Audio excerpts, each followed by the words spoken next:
नमस्कार, स्वागत है आपका जी बिजनेस में। मैं हूं दीपक डोभाल और आप देख रहे हैं आपकी खबर आपका फायदा।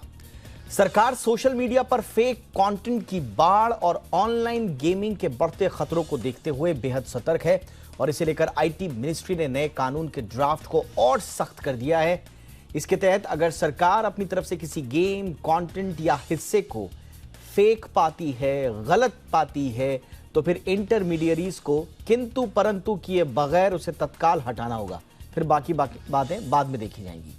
आज हम इसी मुद्दे पर चर्चा करेंगे, समझेंगे कि नया नियम पहले से कितना अलग है। हालांकि ड्राफ्ट नियम है अभी, लेकिन इसके फायदे क्या होंगे, क्या ये सख्त है, क्या ये जो जरूरत है इस वक्त जिस तरह की रेगुलेशन की ऑनलाइन गेमिंग हो, चाहे वो ऑनलाइन कंटेंट हो, उसे लेकर क्या ये एप्ट है, क्या ये पर्याप्त है, इससे फर्जी कंटेंट या ऑनलाइन गेमिंग के खतरे को कितना कम किया जा सकता है।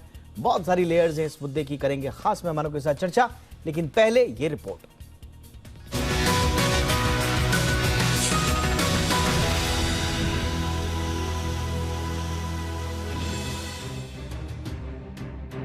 सोशल मीडिया पर फेक कंटेंट के दिन लगने वाले हैं। वहीं बच्चों को बिगाड़ने वाले ऑनलाइन गेमिंग पर भी लगाम कसने वाली है। सरकार इसे लेकर अब और सख्त हो गई है। इसी कड़ी में सरकार ने एक प्रस्तावित मसौदे को लेकर नोटिफिकेशन जारी किया है। इसमें कहा गया है कि अगर किसी सोशल मीडिया प्लेटफॉर्म पर भ्रामक, फर्जी कंटेंट अपलोड या अपडेट की गई है या फिर उसे शेयर किया गया है, तो इसे जारी करने वाले को लेकर स्थिति साफ नहीं है तो सरकार ऐसे कंटेंट को तत्काल हटाने के लिए कह सकती है। इसके अलावा ऑनलाइन गेमिंग से जुड़े मामले में भी सरकार का नजरिया बिल्कुल साफ है। अगर सरकार अपनी जांच में किसी ऑनलाइन गेमिंग कंटेंट से खतरा पाती है तो उसे भी वो हटाने के लिए कह सकती है। फिलहाल तो सरकार ने नए मसौदे पर 25 जनवरी तक सभी स्टेक होल्डर्स से सुझाव मांगा है। सरकार का प्रस्तावित मसौदा अगर जस का तस मंजूर कर लिया जाता है तो सोशल मीडिया कंपनियों की जवाबदेही और बढ़ जाएगी। आमतौर पर मौजूदा समय में अगर फेक कंटेंट को लेकर कोई शिकायत होती है तो इंटरमीडियरीज ऐसे कंटेंट की पहले जांच करने को कहती हैं। जांच में 2 से 3 हफ्ते तक का समय लग जाता है, लेकिन प्रस्तावित मसौदे पर मुहर लग गई तो सोशल मीडिया को पहले उस कंटेंट को हटाना होगा। जांच परख बाद में होती रहेगी। इससे पीआईबी यानी कि प्रेस इंफॉर्मेशन ब्यूरो और राज्य सरकारों के सूचना विभाग को एक बड़ी ताकत मिलेगी।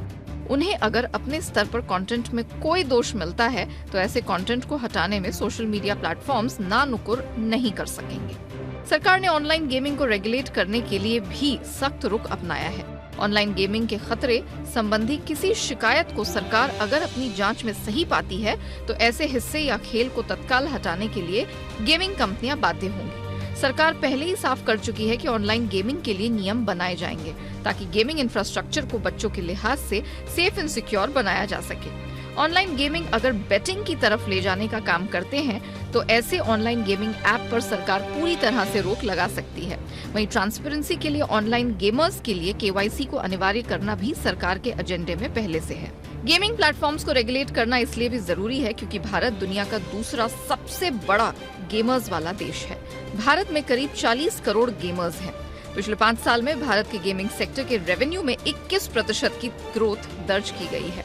ऑनलाइन गेमिंग सेक्टर का अगले 2 साल में 29,000 करोड़ रुपए का कारोबार हो सकता है, जो कि 2021 में 13,500 करोड़ रुपए का था। ऐसे में बड़ी संख्या में लोग ऑनलाइन गेम से जुड़ रहे हैं, लेकिन ये जाने अनजाने बच्चों और युवाओं में जुए की लत बढ़ाने का भी कारण बन सकते हैं। ऐसे में इसे रेगुलेट करने के साथ इसे बच्चों के लिए सुरक्षित बनाने में सरकार कोई कोताही नहीं बरतना चाहती। ब्यूरो रिपोर्ट, जी मीडिया।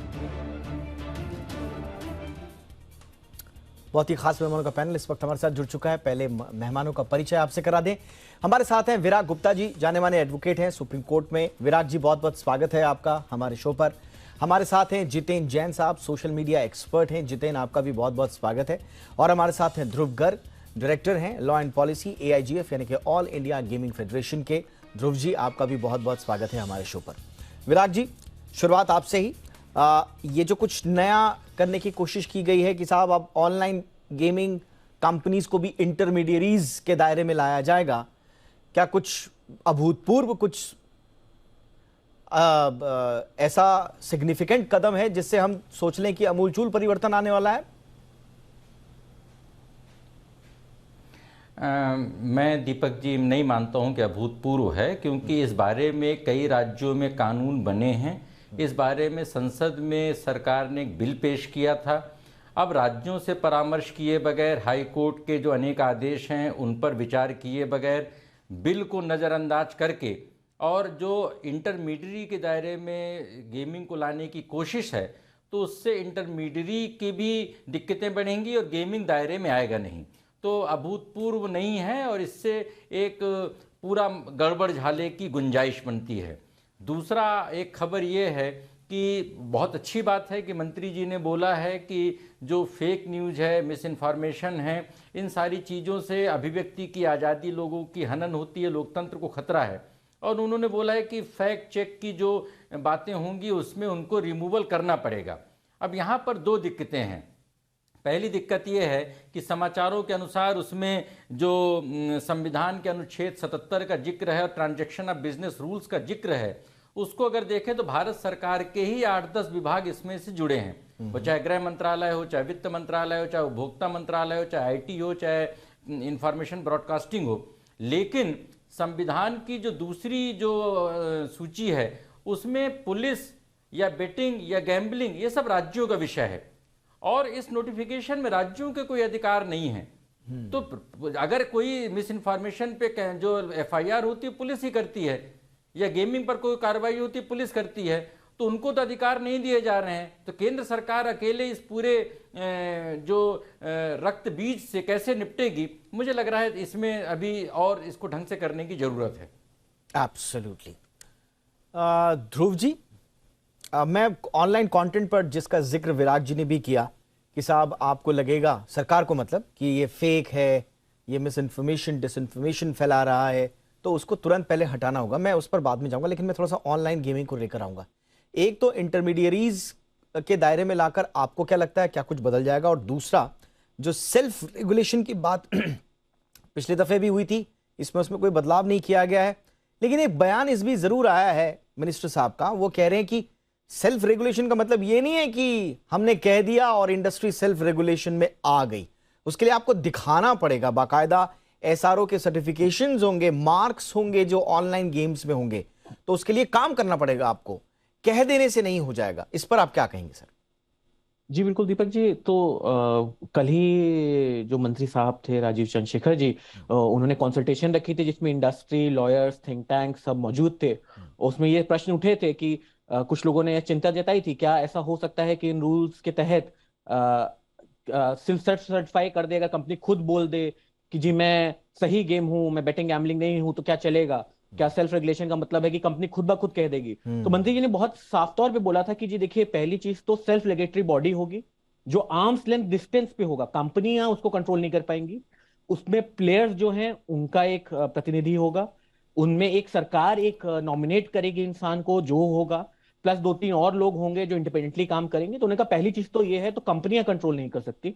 उसके बाद ये जब SRB जिसको बोल रहे हैं, सेल्फ रेगुलेटरी बॉडी जो बोल रहे हैं, वो हर गेम को उसका असेसमेंट करना पड़ेगा, टेस्टिंग करनी पड़ेगी कि ये स्किल है इसमें या नहीं है, या जुआ या सट्टा है या नहीं। अगर तो उसका एक रिपोर्ट बनेगा जो सरकार को भेजा जाएगा। तो हर गेम की एक रिपोर्ट बनेगी इस सेल्फ रेगुलेटरी बॉडी से जो भेजी जाएगी। हर गेम को एक मार्क दिया जाएगा जिससे आप जो खेलने वाला उसको पता है, हाँ जी ये पूरा इसके ऊपर आपने काम करके SRB ने इसको भेज रखा है या नहीं है। इससे क्या होगा कि आप जैसे पिछली बार भी बात हो रही थी, विराज ने बहुत अच्छा पॉइंट दिया था कि offshore betting and gambling sites पे कैसे रोकथाम होगी। अब क्या होगा, ऑफशोर बेटिंग गैम्बलिंग साइट्स और जो इस देश में जो बेटिंग और गैम्बलिंग नहीं है, जो गेम्स ऑफ स्किल्स हैं, उस पे मार्क होगा। तो इससे डिफरेंस करना आसान होगा पुलिस के लिए भी, सरकार के लिए। तो बैन करना जो ऑफशोर है, जिनके पास ये मार्क नहीं है, उनको बैन किया जा सकता है। साथ में यूजर प्रोटेक्शन के बहुत सारे नाम दिए गए, जैसे KYC करना है जिससे 18 साल के बच्चे कम के बच्चे ना कर पाए। इसके साथ certification, no bot certificate, random number generator certificate, ये सब कुछ यूजर प्रोटेक्शन की चीजें दी गई हैं, जिससे उम्मीद तो यही है कि जो अभी तक था उससे कहीं बेहतर सिस्टम होगा। मगर अभी बहुत जल्दी है ये बोलना कि ये सारी चीजें कैसे बढ़ेंगी आगे। बिल्कुल, मैं थोड़ा सा और क्लैरिटी लूंगा आपसे नेक्स्ट सेगमेंट में कि अभी भी जो गेम ऑफ स्किल और गेम ऑफ चांस है, उसमें तो अभी भी मेरे को लगता है कि बहुत ज्यादा कंफ्यूजन भी है। विराट जी कुछ कह रहे हैं, फटाफट ऐड कीजिए सर। दीपक जी, सिर्फ एक लाइन में जो ध्रुव जी ने बात बोली है, मेरा बड़ा सीधा सवाल है। जो बातें सीधी होती है उनको कॉम्प्लिकेट नहीं किया जाता है कि जो रजिस्ट्रेशन नहीं कराएंगे, जिन गेम्स को मार्क नहीं किया जाएगा, उन पर सीधे सीधे बैन की कार्रवाई क्यों नहीं हो? आप उसको लोगों पर क्यों छोड़ रहे हैं?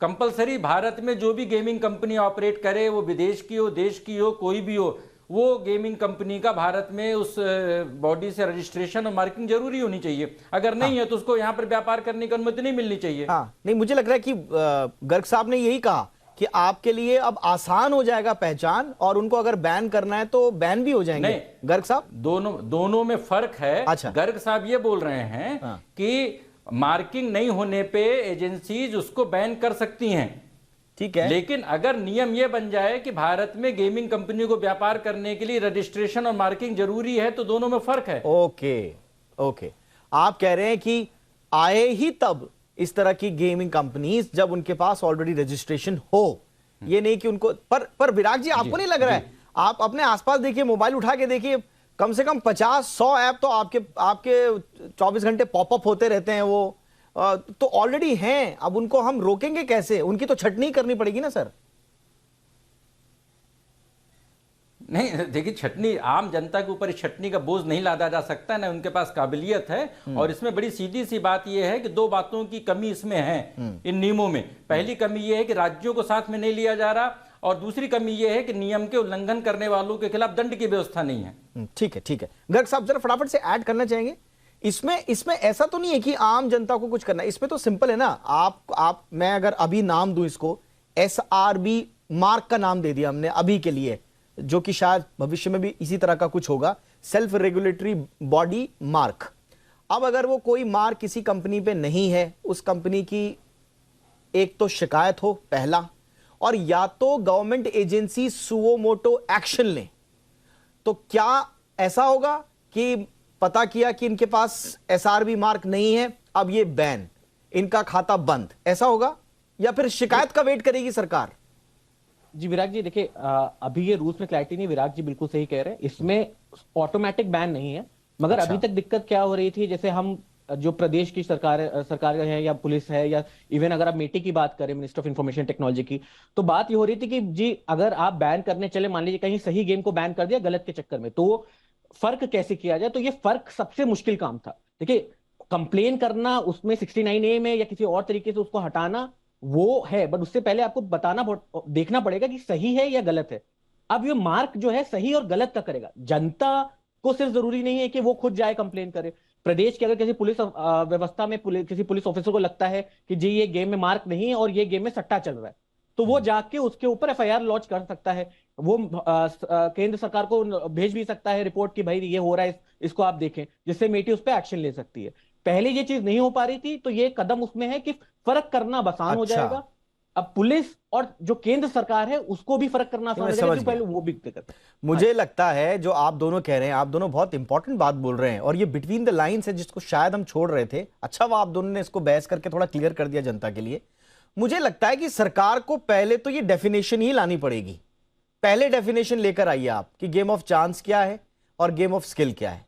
वो डेफिनेशन, हाँ, मैं आपको इसमें समाहित करना चाह रहा था जितेंद्र जी, क्या ऐसे काम बनेगा कि पहले सरकार ये डिफाइन कर दे, और फिर उस डेफिनेशन के दायरे में जो जो आ रहा है, जो फॉल हो रहा है, और उसके पास सेल्फ रेगुलेटरी बॉडी का मार्क भी है, तो फिर क्रिस्टल क्लियर है कौन सा गेमिंग सही है, रिस्पॉन्सिबल गेमिंग है, और कौन सी इलीगल और इरिस्पॉन्सिबल गेमिंग है। ऐसे ही करना होगा जितेंद्र जी?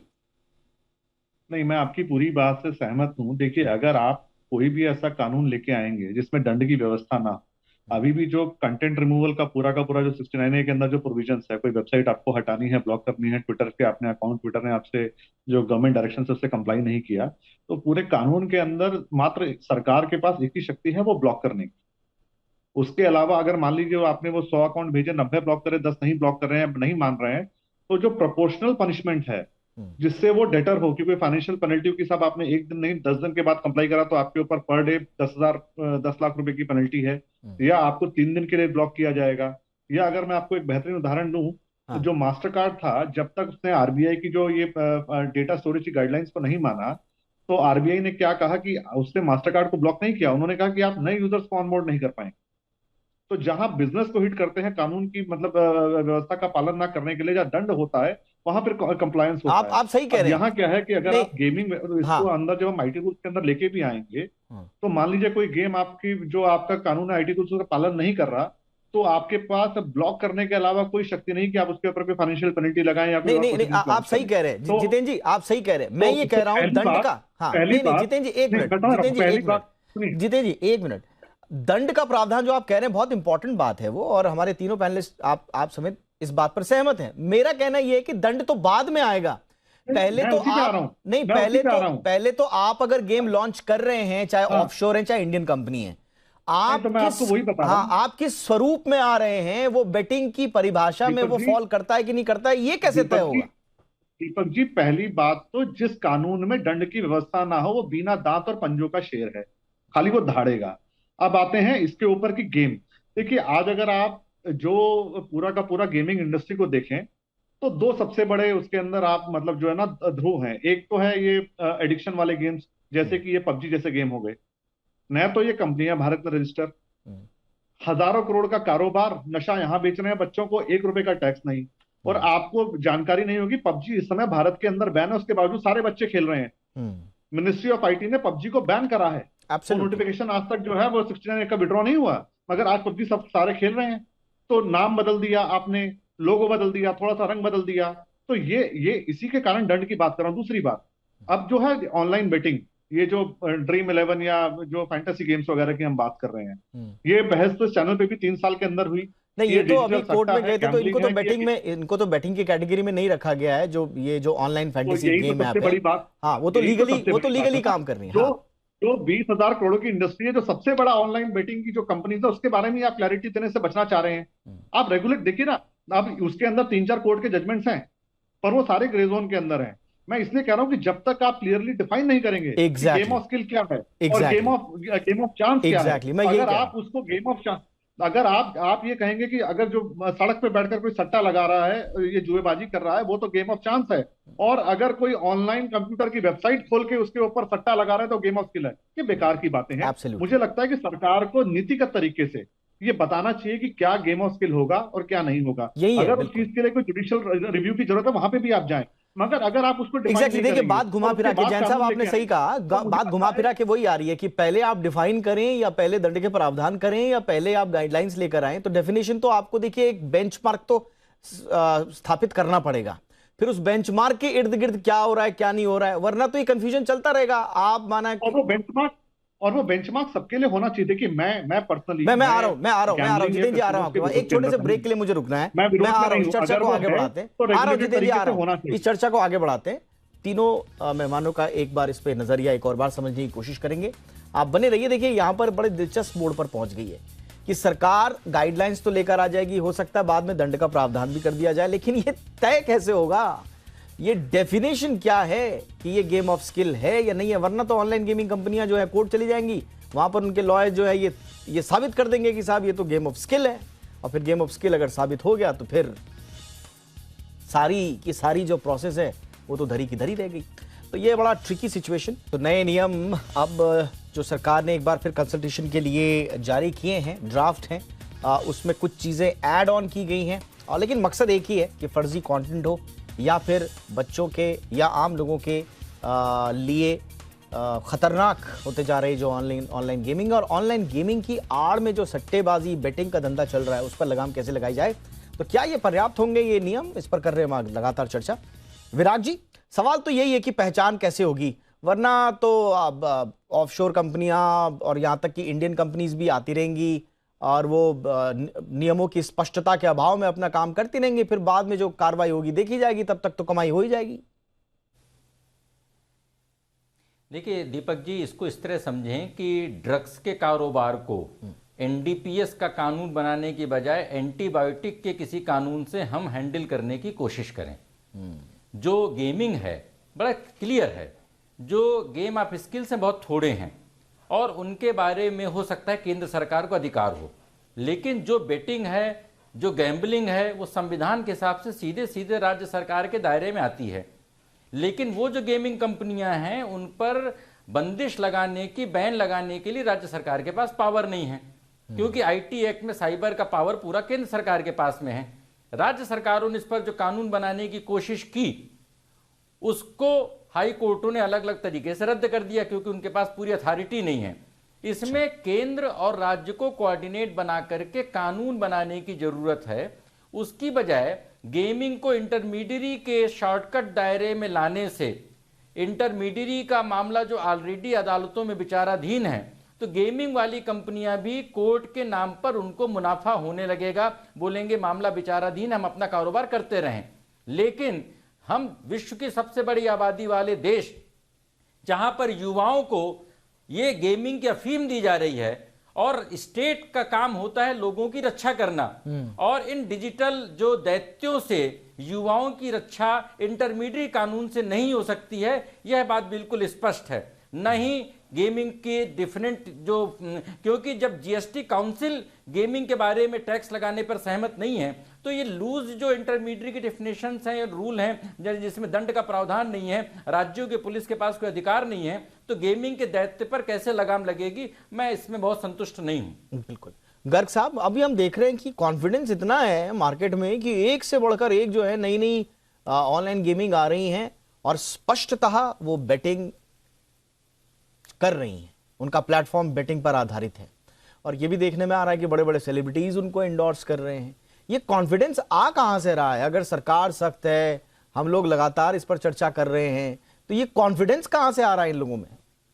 दीपक जी, यही चीज देखिए, एक तो जो विराट जी ने कहा, तो पहली चीज तो देखिए सिंपल सी बात है, कोर्ट अपना काम कर चुके हैं, उन्होंने एक डेफिनेशन दी, वो मानी बात है, उस डेफिनेशन को एप्लीकेशन कैसे होगा वो देखना पड़ेगा, वो मैं मानता हूं।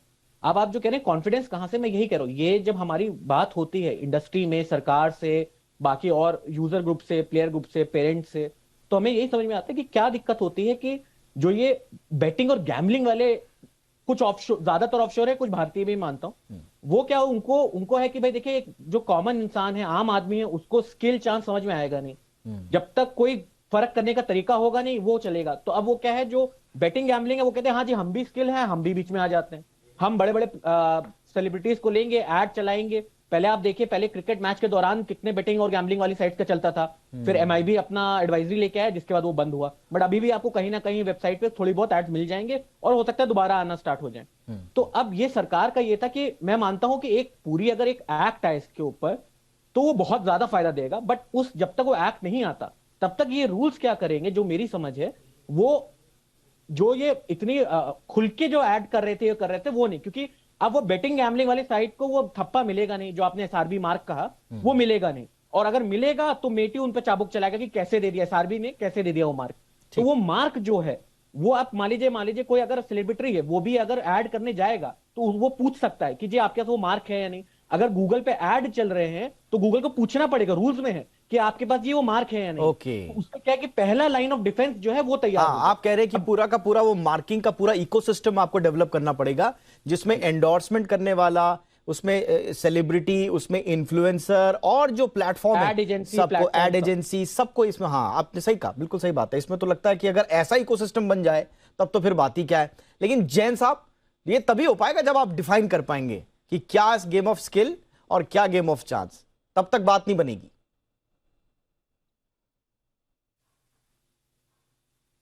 आप म्यूट पर हैं शायद जैन साहब। जैन साहब आप अनम्यूट हो जाएं पहले। हाँ,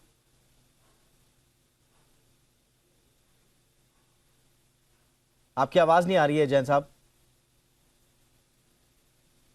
चलिए, कुछ टेक्निकल एरर आया, उसकी वजह से जैन साहब का टेक हम ले नहीं पाए, लेकिन उनका जो कंसर्न है, उनकी जो चिंता है वो हम समझ रहे हैं, और हम उम्मीद करते हैं कि ये जो नए ड्राफ्ट नियम आए हैं इस पर जो भी फीडबैक मिले सरकार को, वो कम से कम जो हम तीनों पैनलिस्ट के साथ जो समझ पाए हैं, जो कंसर्न है वो यही कि जो सही प्लेयर है उसको उचित मार्गदर्शन भी मिले, संरक्षण भी मिले, लेकिन जो इस तरह के गेमिंग, ऑनलाइन गेमिंग की आड़ में जो अपने धंधे चला रहे हैं, बेटिंग के, गैम्बलिंग के, उन पर तो हर हाल में लगाम लगनी ही चाहिए।